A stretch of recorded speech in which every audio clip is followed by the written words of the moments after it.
I'm Dan Marucci, and you're watching the Italian American Podcast. Hey there, Paisani, and welcome back to another episode of the Italian American Podcast. I'm John Viola, along with my partner in crime, the Italian American Wikipedia, Mr. Patrick O'Boyle, and we are here at the corner of Mulberry and Grand, in the heart of Little Italy, at Red Sauce Studios, on a beautiful summer day. I don't know if it's actually officially summer yet. No, it's right around. One more week. We got about a week until summer is really here, but it is a gorgeous New York City day. The city is The hay fever is terrible. Pat's got hay fever. I woke up, so that's why I mean the lemon ice. Everybody else says he's got Nick's fever. Pat's got hay fever. But that being said, summer is upon us. It'd be great to have a nice iced limoncello. What? You got bad I news? was in the supermarket. I'm not going to mention what supermarket last night. I want to put out an all points Italian bulletin. This is serious. Yeah, please, go ahead. You know when you make pastry cream, crema pasticcere, you put in pastries and stuff like that? You can't, I'm telling everybody out there, you can't use ultra-pasteurized milk because they raise it to a very high temperature and it just doesn't really ever congeal. Right. It doesn't get like a pudding. It's always runny. Because we had a listener who had this conversation with me a long time ago, and she was having those crises that when she make the pastry cream, the pudding, the custard, whatever you want to call it, would get runny. And I said, you're using ultra-pasteurized milk. So I was going to bring stuff in to the studio, because sometimes I bring stuff in. And I went to a certain national supermarket chain known for organic products. They must have 10 organic milks. They're all ultra-pasteurized. Yeah, it's because they heat it hot, really hot, and it lasts forever, but it has a taste. Yeah. The only ones that were not ultra-pasteurized were the cream on top that I like to drink in my coffee. That's what we use for the baby. But the cream on top, when you put it in the blender, I put the ingredients for the custard in the blender first to get them really well. I learned that off of Simone Esposito, the Neapolitan pastry chef. If you put it with the cream on top, if some of the cream gets in, it kind of gets like buttery inside. So what do you... So I got a non-organic milk.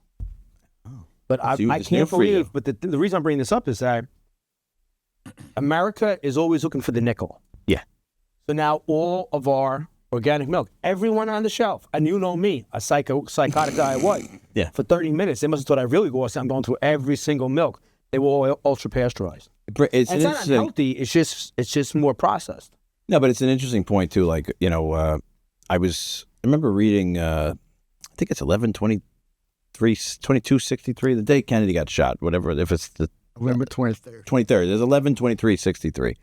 I remember reading 11/23/63 by Stephen King, and it's about time travel. A guy goes back into the 50s, and he describes eating in a diner when he gets there as like a transformative, euphoric experience because food's all natural, and they're using real this, real that, and you don't realize how much stuff that we eat today is just, when they subtly replace this or subtly replace that, it makes it a lot harder.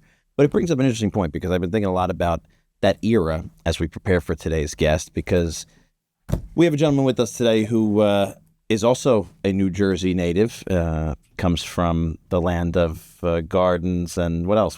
Everything Jersey He's makes. From Orange, the land of oranges. No, I would imagine that's not what it was named after. But yeah, Orange that's sort of the Newark hemisphere, right? They're Metropolitan Orange. They're in the Newark orbit. Orbit, yes, that's what I'm getting for. But Dan Marucci is here with us to share his first novel. Is this your first novel? Yes. 56, a new novel that sort of imagines an Italian-American protagonist approaching what I think may be most inapproachable and important sports records in history, which is Joe DiMaggio's 56-game hitting streak. So, Dan, welcome to the Italian-American Podcast. Thank you. It's a pleasure to be here. As long as you're talking about limoncello before we start, I was taught to make basil cello. Really? Yeah, it's the same formula, and only you just use basil instead. I love that. I love basil. Who taught you this? Is this an Albanese thing? No. Or? Yeah. Did you ever go to a restaurant called Brico on 56th Street? No. It was a great restaurant. It was a restaurant where any lady that came in, Nino would put the woman on a chair and she would kiss the ceiling and sign it. Huh. I think the best part about it for him was he would hold it was under the chair. I mean, he's a true Italian. But he had basil cello, and it's the same formula. He told me how to make it, and I make it. There's a restaurant in Positano called Il Ritrovo that after dinner, will give you about 8 or 9 different types of cellos. Yeah. Raspberry, strawberry, citrus, orange, you name it. And they were doing basil cello there too. You know who used to make it and made it off the charts? Stephanie Longo, who used to produce for us. And who's also an active, we should call her up, an active Italian-American. We'll make a clip. Stephanie, we're going to shout you out. Stephanie Longo, who used to produce the Italian-American podcast, made the best basil cello that I ever had. Actually, I think she used a special Neapolitan leaf, if I recall. Yeah, you know what I swear, we don't even know. The sad thing is, people think we make this up. No, that's true. We're that deep into it. So when I was looking at seeds from Italy, have you gone to the website Seeds from Italy? No. We didn't get anything from them, and believe me, I don't think I'm going to get any seeds from Italy from them. But go for Seeds from Italy. They sell the seeds for the Napoleon basil leaves that are huge. Okay. And I was going to look at them now because I want to start a garden, go through the winter, right? Start them.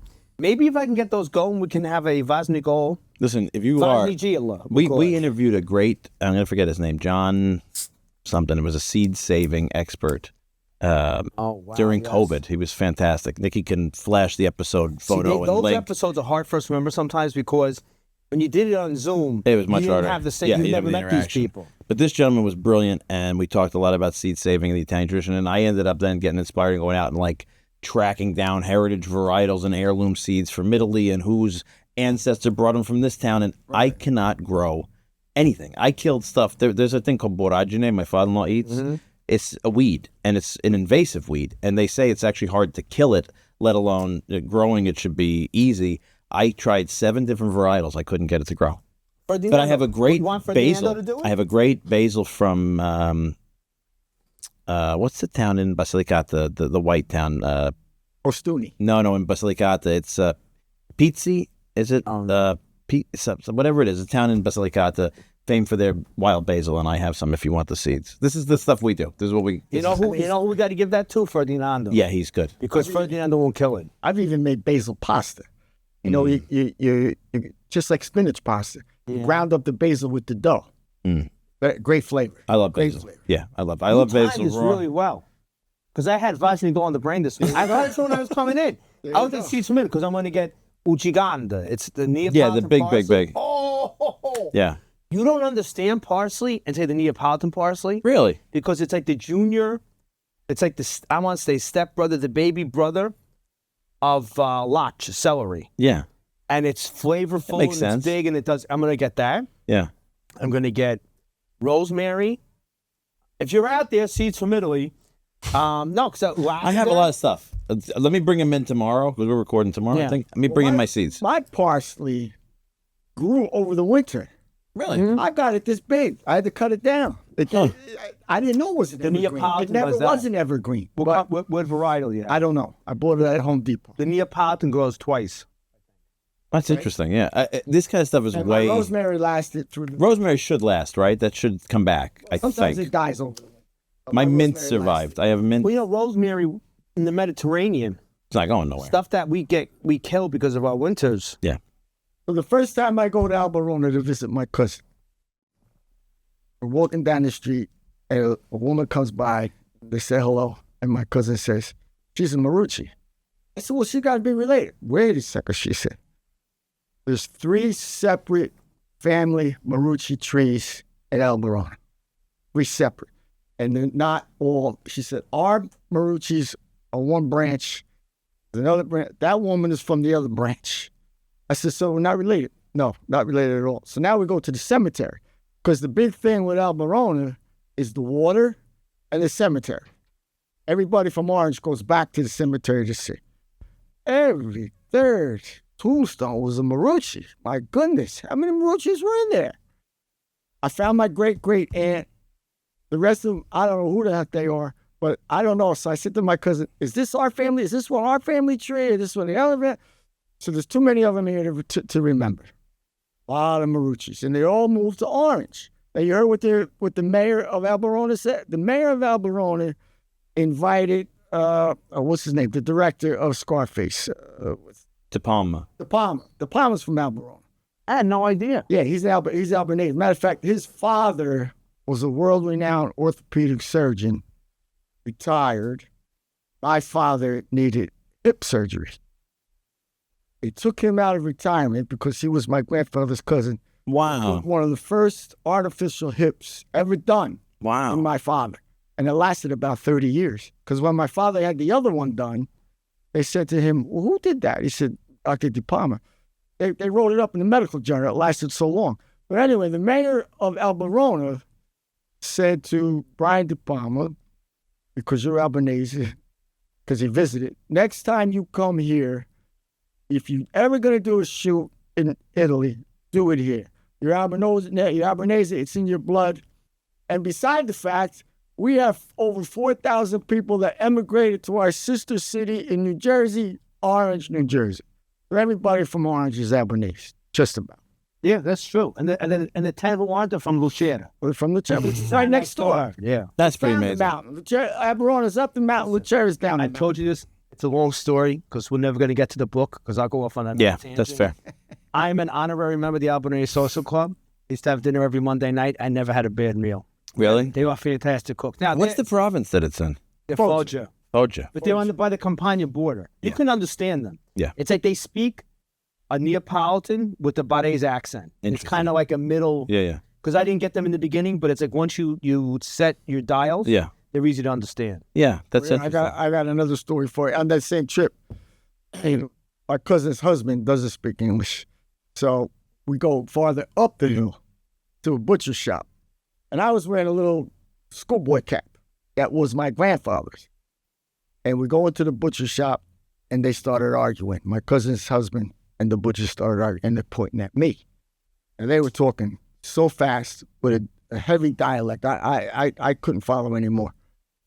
So so we leave the butcher shop and I said, what was that all about?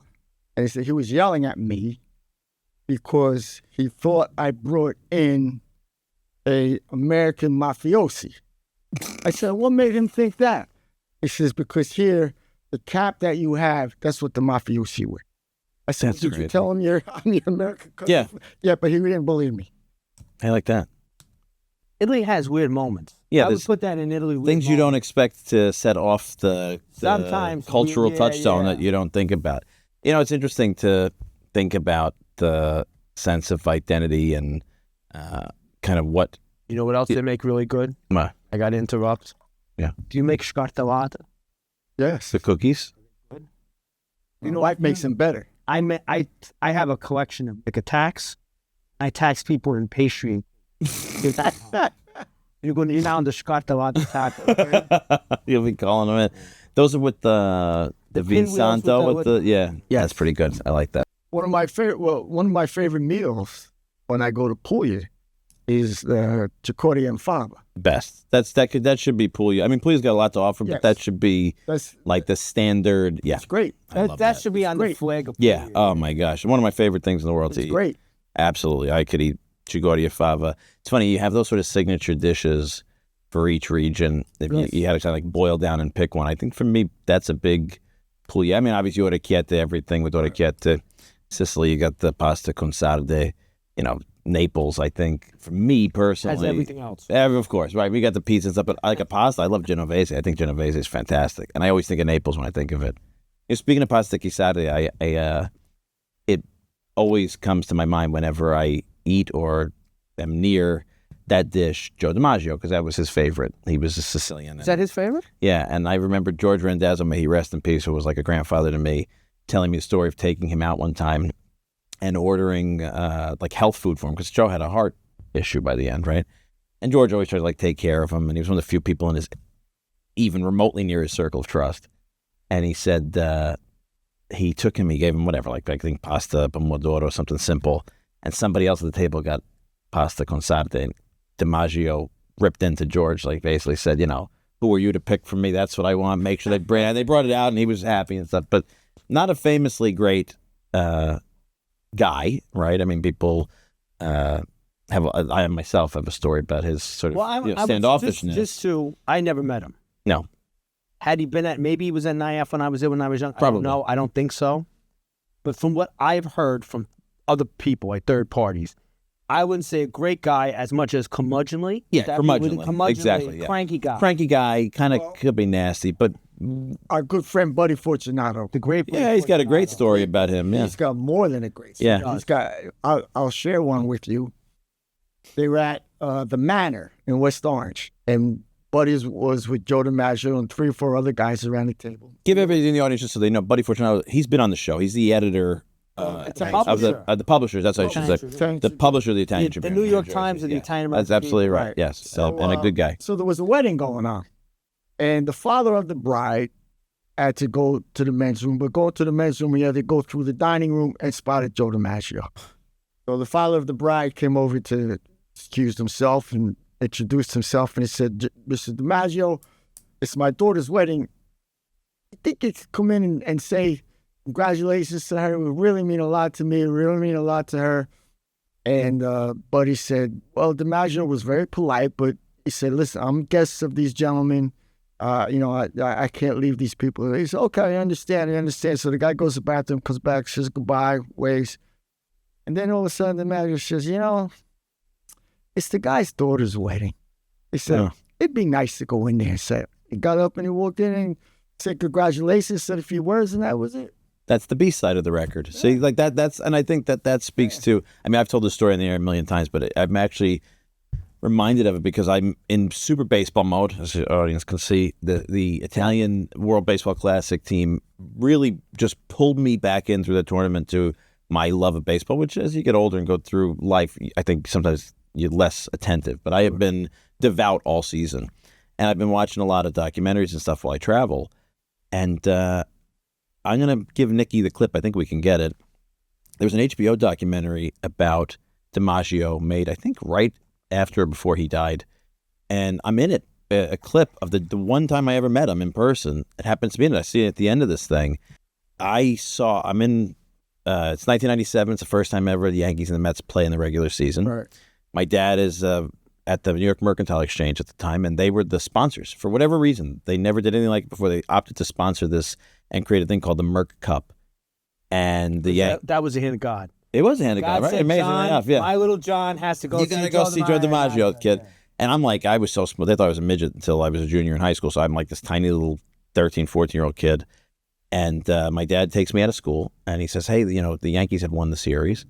They're going to give the Yankees the Merc Cup at the top of Windows on the World, the Trade Center tonight. You come with me. So me, my dad, and a cousin of his who worked at the exchange, we go. And, I'm this little kid, right? And I am in this room, and Steinbrenner, all the players are there, and it's just this big deal. All the Yankee executives. Floyd Patterson was there, oddly enough. Just a bunch of sports celebrities.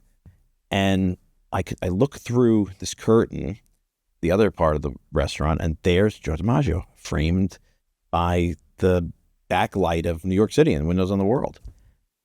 So my dad's conducting business, so I'm, super juiced up now. So I grab my cousin. He's my dad's age, and he's a big sports collector. At one point, had one of the largest collections in the country. And I said, Uncle Dom, Joe DiMaggio's in there. So he's like, come on, let's go. I sneak through, right? I'm tiny, he's big, I'm tiny.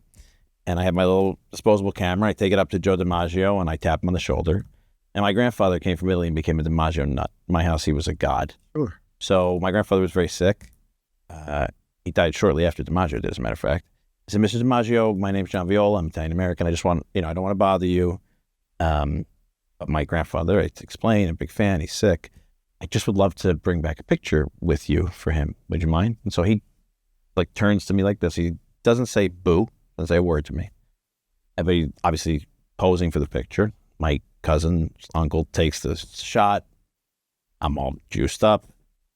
I go to leave, and my uncle gets the courage to ask him, Mr. DiMaggio, would you take a picture with me? And he turns back around. And he says, we took the picture with the boy. We had our fun. Let's just leave it at that. And he turns back to the table. Yep. And my uncle didn't know what to do because he's standing there with this little camera. He's a big, giant guy. And that became a big buzzline in our family. Like, let's just leave it at that. Means nothing's you're done. You lost. It's over. Move on. And he was a prickly guy. Did you guys read the Rock Positano book about him? Dinner with DiMaggio? No, did not. 2 stories in there that really blew my mind. Dr. Positano was a world-renowned foot doctor, podiatrist. And DiMaggio had a lot of trouble with his feet. So somebody told him, you got to go to New York and you got to go see Dr. Positano. And they became very, very, very friendly, almost like a father-son relationship. And every time DiMaggio came into the city, Positano would take him to dinner. It'd be like his personal chauffeur driving him around and companion. So there was one time they were going to dinner, and it was just the two of them in the car, and they were going through Brooklyn, and Dr. Positano said, Joe, do you mind if I stop and see a patient? I promised a doctor friend of mine, this poor guy is an Army vet, World War II vet. He's on his way out, but he's very uncomfortable with his feet. I just got to look from him. So you go sit in the car and wait. I just got to go up and check him out a couple bit. So, yeah, man, yeah, go ahead. So they park in front of the guy's house, and Positano goes upstairs. And on the guy's mirror, the guy was bedridden. On the guy's mirror was the famous picture of Joe DiMaggio and his mother that was in the Daily News. Mm-hmm. She's giving him a bowl of macaroni, right? That picture was from the 40s, and this guy still had it on the mirror. So Positano goes, oh, you're a Joe DiMaggio fan. Oh, I love Joe D and all that stuff. He said, hold on, I forgot something in my car. Now he goes down, and DiMaggio's in the car reading the paper, and he said, you're not going to believe this, but would you do me a favor? He said, what? He told, shit. DiMaggio looked at him, folded up the paper, he said, let's go. So they go upstairs to see the guy. The guy was shocked. I mean, the guy's not going to get out of his bed and walk, but, oh, man, Joe DiMaggio. They sit down and talk a little bit, and he points to the picture of Joe and his mother. And DiMaggio says to the guy, she was a great lady, he says. And you know what else? And the guy says, what? And he goes into his wallet, and he pulls out a picture of Virgin Mary, and he gives it to the guy. Wow. And he goes, and she's a great lady too. I want you to have it. How about that? And he gives it to me. Can you believe that? When I read that, I had a tear in my eye. Yeah. I really had a tear in my eye. This is my grandfather's card, by the way. Wow. So the other story that really blew my mind, they're in Coney Island, and DiMaggio says to Dr. Positano, they're driving by Nathan's. He said, I haven't had a hot dog in years. Let's stop and have a hot dog. Stop and have a hot dog. Behind Nathan's is a batting cage. DiMaggio says to Paul, you play baseball. Let me see what you got. So they go, hey, boom, we're fouling the ball off. So he says, you're Joe DiMaggio. Let me see what you have. At 83 years old, Wow. he hit the ball on the nose 15 straight times. Yeah. Well, that speaks to the hitting streak. Like, you know, There you go. this is a guy who really achieved, not just for Italian Americans, for us, I think, more than anybody, but even across America, godlike, lowercase g, godlike Right. stature, An icon. an icon, really, in the same conversation as Sinatra and a lot of non-Italians that we talk about, the Jackie Robinsons and the Louis Armstrongs and those kind of guys. What led you to write a book? Are you a writer by trade? Where's your background that you had to tell this story? I always had a knack to write. I did some things in college. I rewrote The Merchant of Venice in street language. Wow. In iambic pentameter.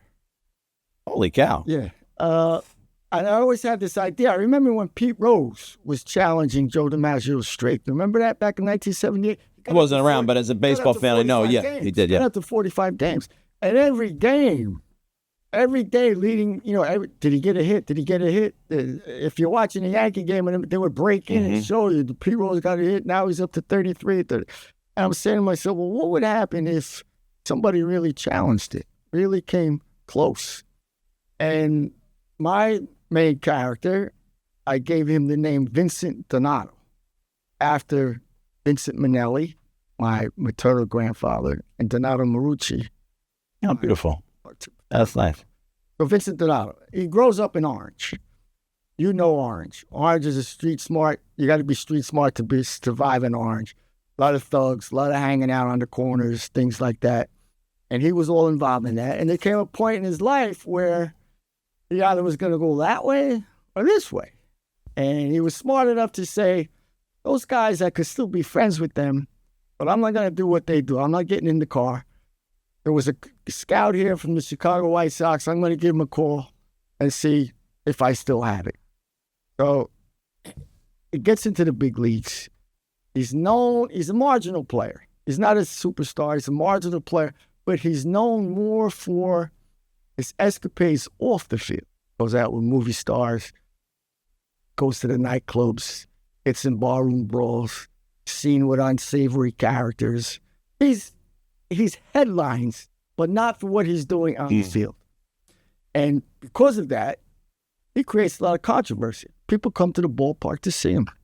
So toward the twilight of his career, there's a new expansion team coming up, and they're putting a team in the Meadowlands. Now, the Meadowlands is only 20 minutes from. The guy that owns it is a Jerry Jones type owner from Texas, an oil man. I want Vince Donato on my team because Vince Donato is going to be headlines.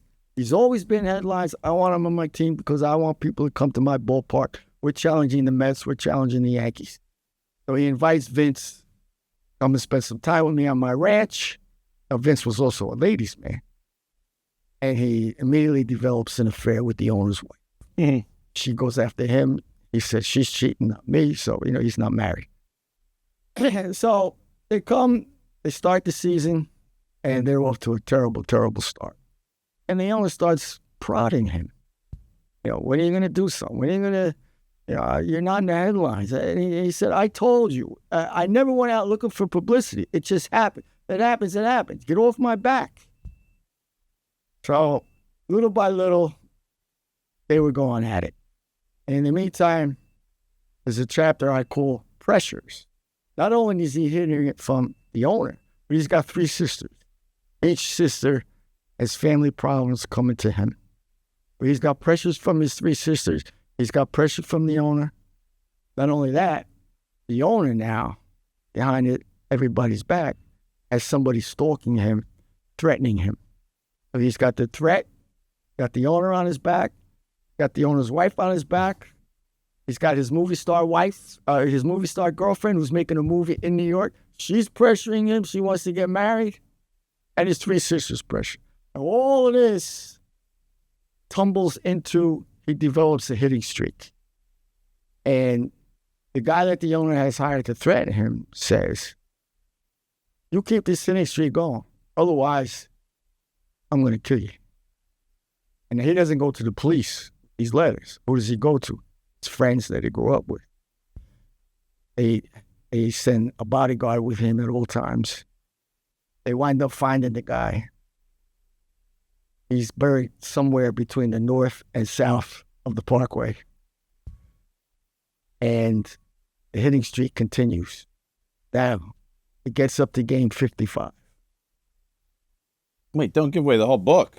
Well, I'm not going to tell you the end. All right, good, all right. I'm not going to tell you the end. Gets up to game 55. And his friend, the boys who got the assassin, you owe us. You owe me. I told everybody you're going to take a dive. Yeah. And he said, I can't take it. It's the first time in my life, in my career, that I'm being recognized for being a ball player. You want me to take a dive? You owe me, Vince. We got the guy that was after you. You owe me. I told a lot of people. Can't do it. I'm going to leave it at that. Oh, that's interesting. So, I'll leave it at that. all right. Tell us why the 56-game hitting streak. Let me intro for the audience a little bit, if they're uninitiated, they're not baseball fans, or maybe fans of baseball history, what we're talking about in this hitting streak. Joe DiMaggio, 1941, right at the eve of World War II, right? I got it hit in 56 consecutive games. And the second longest is Pete Rose. Pete Rose is 45. Prior to DiMaggio, 56. Actually, he got a hit in the All-Star game, so that would make him 57. Wow, of But course. that doesn't count. Doesn't count.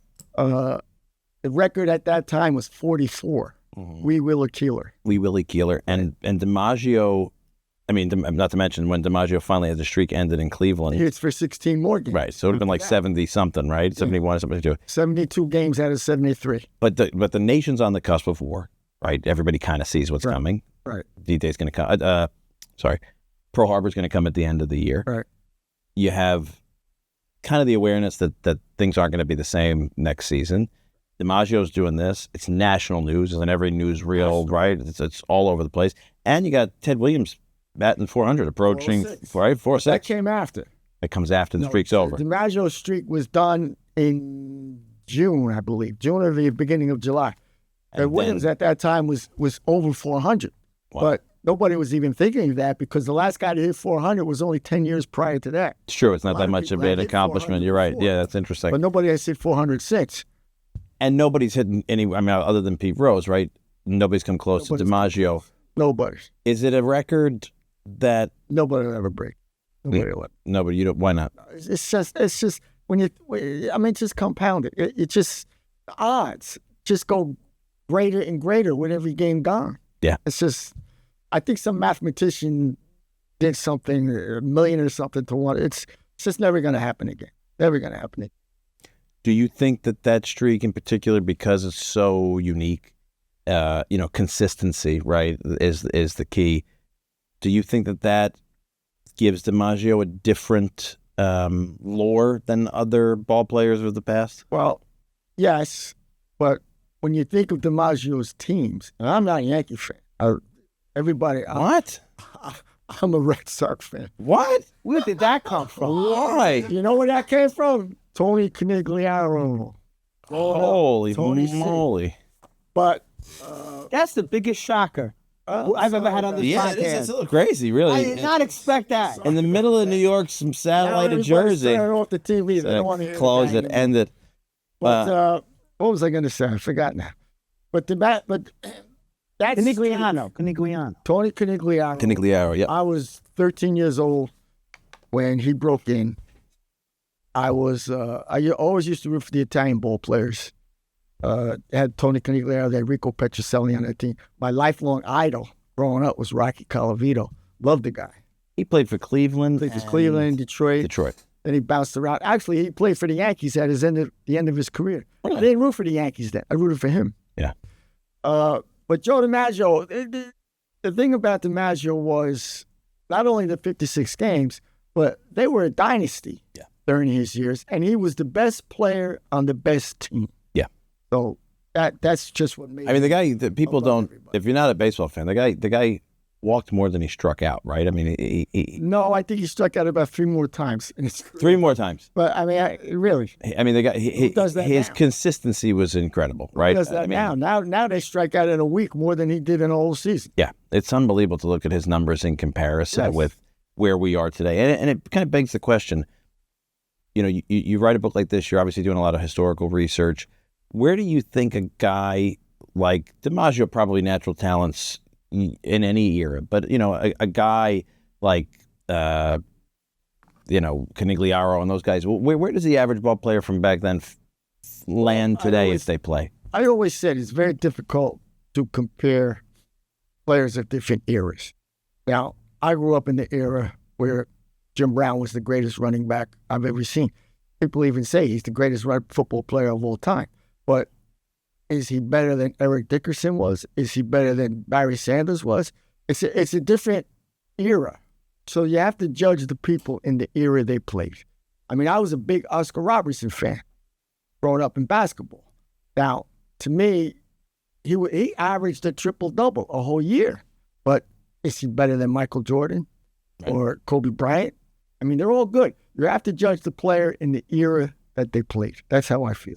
Well, you talk about expansion baseball, right? And the idea of an expansion team in New Jersey, which, by the way, was not a complete impossibility for a long not at time, all. right? Because the They Meadowlands, spoke about it for a while, yeah. they talked about either Yes. maybe put a third team in New York, which obviously it's hard to do with the rights for the Yankees and the Mets, but even They the had 3 Yankees. teams years ago. Yeah, they did. Yeah, absolutely. The Giants and the Dodgers and the Yankees. And the Yankees even considered moving to the Meadowlands. Steinbrenner was very covetous of some of the territory out there by the football stadium and Exactly. the basketball stadium.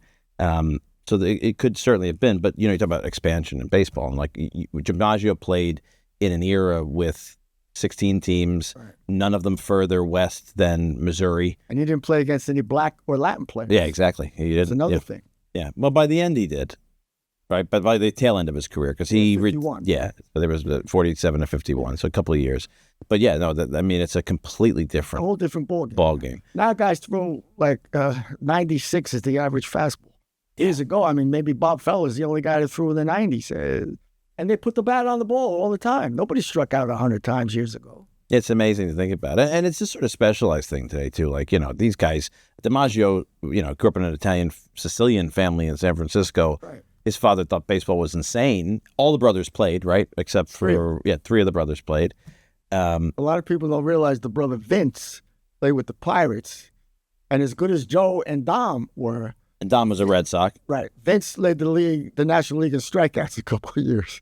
And striking out. Yeah. Oh, well, that's a list as a record, for better or worse.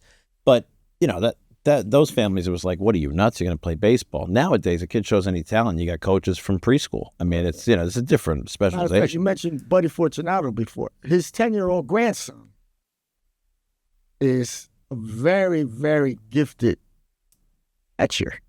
Going to all the catching camps and whatnot. At 10 years old, he got a letter from Notre Dame already. 10 years old. At 10 years old. What a world we live in. I was just talking to somebody about my cousin. My cousin's a quarterback at Rutgers. He's a young kid. I think it's his sophomore year. Maybe he hasn't played much yet, but he has the national name and likeness thing, license and all that stuff. Name, image, likeness. NIL. Name, image, likeness. My granddaughter does it too. It's crazy. My granddaughter, I have to brag now. Please, an Italian bragging about their grandkid is more than welcome. Is a freshman lacrosse player at Marquette. Freshman, she finished 11th in the country in scoring. Wow. God bless her. God bless her. Daniela Serrano. Oh, well done. That's very fantastic. Congratulations to Daniela, and a shout out for another Italian American doing something great. And it's a different world, right? Would you even think about the ranking of a college sport? It's, ladies lacrosse. It's just, everything is so focused now, right? As opposed to back then. She lives for lacrosse. Yeah. That's it. And she's, again, she got an athletic scholarship and an academic scholarship. But she's smart, athletic, and extremely beautiful. She's got it all going for her. But right now, at this stage, she's all lacrosse. All lacrosse. And then you think about, you try to contextualize the idea of somebody in today's society going for Joe DiMaggio's hitting streak versus then. In 1941, the sports that most competed with baseball were basically boxing and horse racing, right? In the national consciousness. Right, football was nothing in 1941. It was. Can you imagine now, with all the social media and everything else we have and all this ESPNs and whatnot, if somebody approached that now? No, the question is how. How would it go down? It'd be the biggest thing. I wonder that. I think about now the Knicks, right? The Knicks we're living through Knicks fever and hay fever. But we are living through Knicks fever right now. But before they even made the playoffs, nobody was watching the Knicks. No, and that's my point. The attention span's fractured. Everything is a clip version, and what makes a national story? And it's probably too long ago to even compare, because I was thinking back to the last great national sports pursuit that I remember, and it was 1998, and Roger Maris's home run record, Mark McGwire and Sammy Sosa. And they were all on steroids. Unfortunately, they were all on steroids, but the whole country was watching. Exactly. Right? So if somebody approached 56 games now, it'd be the same thing. But would it? That's my question. I think it would. I wonder, because I don't know if we have a national attention span anymore where people are watching the same thing. And I don't know if I don't know which sport would do it. That's my question. Could baseball get back? I mean, look, baseball. I think attention spans are shot across the board. Attention spans are shot, right? How we consume stuff is bifurcated. So, watching ESPN at night or a national sports show is bifurcated. But also, baseball itself, right, by all accounts, its numbers are better than they've been in a long time. Youth participation and viewership, and that. They're going to strike at the end of this year. Right? Next year it's going to be a mess. Horrible, right? I mean, the bubble has to break. So you can't pay these guys. I mean, the bubble's got to break. So they're going to basically have a work stoppage, and the game that's taken all this time to get through the last strike 30 years ago, and now the steroids and all of and the competition that it faces from. You forget about other sports, even esports. People playing video games has as much viewership. So, to me, I wonder, is Joe DiMaggio extra special because he also did this and lived his whole life and career at a time when there was a national consciousness, and this was the national pastime. No matter whether football approached the same ratings or better, whatever, you know? Yeah. A lot of truth to it. But Yeah. I think if somebody approached it, it would really take off. It would be. It'd be real interesting to see. It'd be interesting to see if the streak could bring that kind of national attention again. Maybe the guy on your back could do it. Yeah, I got. Castiglione. Yeah, he's good. He's a good kid. I like him a lot. Yeah. It's a good hitter. He's Italian and something else. I enjoyed the World Baseball Classic. I enjoyed it too. Italy went a long way, even though like 23 out of 25 guys were born here. I know it's a big But they went a bone of long contention for a lot of Italian fans. But you know what? To me, that's great to encourage the game. 100%. Yeah, I really enjoyed it. And that's an interesting point because the World Baseball Classic's been an amazing way for baseball to ingratiate itself and promote itself and entertain. And again, you know, Try to get Mike Piazza on here because he's very heavily involved in the Italian Mike's a good baseball friend. Mike's been on the show before in the era when it was all remote. He lives in Italy now, right? Back and forth between Italy and Florida. But yeah, he's a great man. He's probably the closest thing we'll ever see in our lifetimes to DiMaggio in terms of an Italian American who people of all fandoms think of like, I'm going to root for Mike. I mean, I was a Yankee fan, but I always rooted for Mike as the Italian American guy. I root for all the Italian players. You still root for the Red Sox? Oh, yeah. That's brutal. They're having a tough year this year. Good. I'm glad to hear it. They got that young kid, Roman Anthony, another Italian American. I know. Good ball player. Yeah. Yeah, but he's on the DL now for a month. I know. Get But better, will you? that's the beauty of baseball. Hope springs eternal every single time. So tell us before we go, how is the book being received and where can the audience find it? I had a movie deal, but it fell through. Chaz Palminteri has the book. Robert De Niro has the book. I don't know what they're going to do with it. I got some very good reviews on Amazon. Yes, absolutely. We got to make sure that it's a supporting the tribe. And this is a great guy and I'm sure a great book. I'm going to read it myself because I, too, am a big Italian American and baseball fan and a devotee of Joe DiMaggio, that one kind of Italian American icon that I think we can all agree probably won't be approached, but we'll see. Maybe it's Vince Donato who approaches him here in 56. By the way, I say to the people at the publishing, we have to pay those people at the front. Yeah. I said, no, they're AI. There you go. AI. Is that they say it's AI? They're AI. Those people on the cover. So if you want to hire these people, don't ask because they're not real. But AI, it's amazing, isn't it? Well, this has been a lot of fun. Thank you for coming through. Appreciate it. Absolutely. I can't reach over, but oh, you're ready. Of course. You better play what I hope. Thanks for listening. We'll see you next week.